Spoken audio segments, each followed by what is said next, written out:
Ukraine is a land of the unconquered, a land of freedom-loving people who fought for their right to life and freedom for centuries. In the fire of stormy years, when the blood of spilled enemies mixed with the sweat of indomitable Ukrainian rebels, the fate of an entire nation was decided. History knows many examples of cruelty, but the cruelty of the wild division is engraved in the memory of Ukrainians as one of the bloodiest pages of the past. Exciting stories about the struggle of Ukrainians for their land are always worth discussing. So do not forget to like and subscribe to our channel so as not to miss even more interesting videos about the heroic past of our motherland.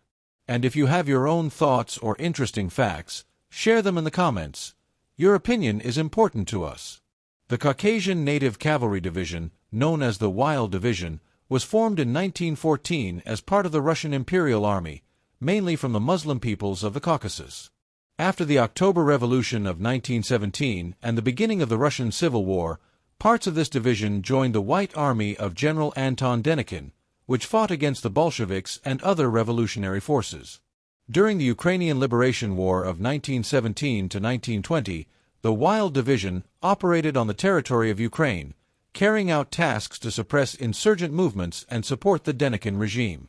It is known that Denikin's men tried to restore the pre-revolutionary order, including the return of land to the landlords, which caused significant discontent among the Ukrainian peasantry. This led to mass uprisings, the most famous of which was the uprising led by Nestor Makhno. The attitude of local residents towards the Caucasian horsemen was extremely negative, and there were serious reasons for this.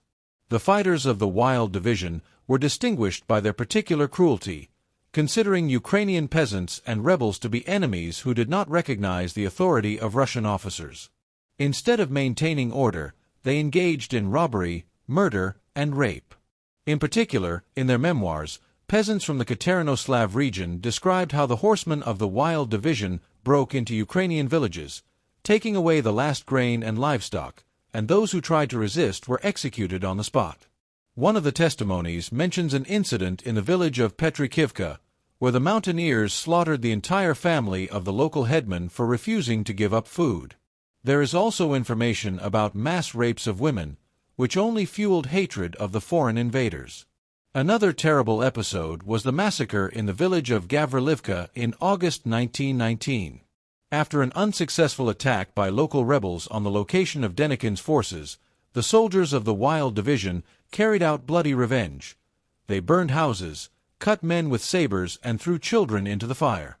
Eyewitnesses recalled that after their departure, mountains of corpses remained on the streets, and the village practically ceased to exist.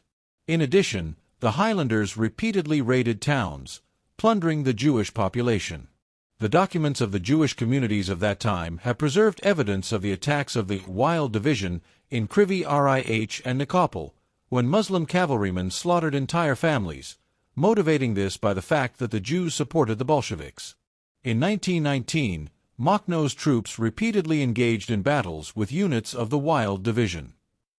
In particular, during the battle near Oleksandrivsk, now Zaporizhia, the Makhnovists inflicted significant losses on the Caucasian regiments, destroying over 1,000 horsemen with their own losses of about 40 fighters. The final defeat of the Wild Division occurred on November 11, 1919, in a night battle near Katerinoslav, now the Dnieper. Many Highlanders died in a cavalry clash or drowned in the Dnieper during the retreat.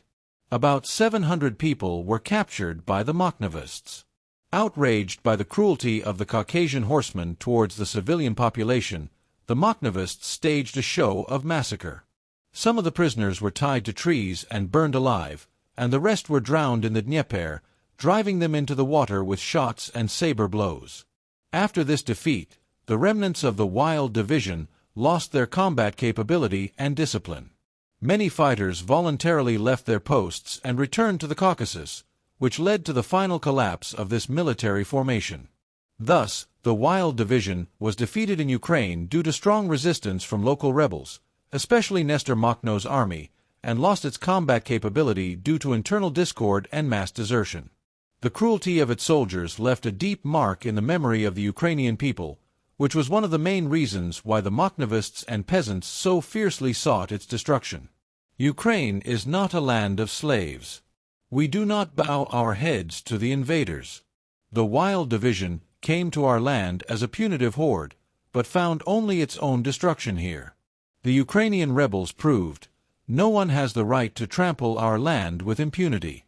Although more than 100 years have passed, the lesson of this history remains relevant. Those who come to us with a sword perish by the sword. For Ukraine remembers defeats its enemies, and remembers its heroes. Glory to those who fought. Glory to Ukraine.